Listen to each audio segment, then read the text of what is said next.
What did you think about the new IBR system responsiveness? Any major changes to rider experience to the tricks? Tell us more about the GTRX. IBR, I think they're on their third iteration or fourth iteration. IBR was changed again for tricks because of the wheel stand and reverse donut mobility. There were some changes that trickled down from the tricks to other machines. IBR has always worked really good. I've always been happy with IBR.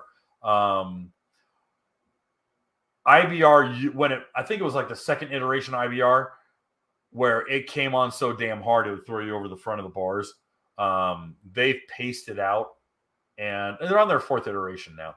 And I'm very happy with it. I think it's been really good. I think it's gradual, which has been the hardest challenge for them, to be gradual.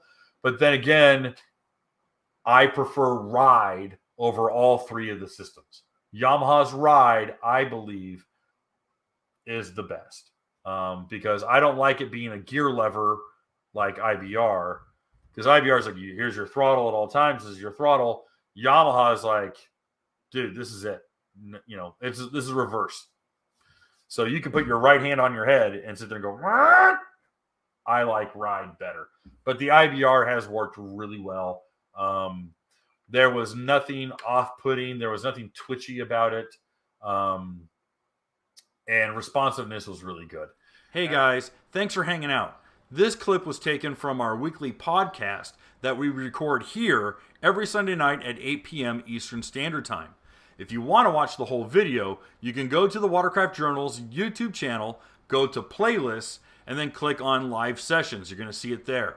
Otherwise, go ahead and leave a like, a comment, and definitely subscribe to the channel. It helps us grow.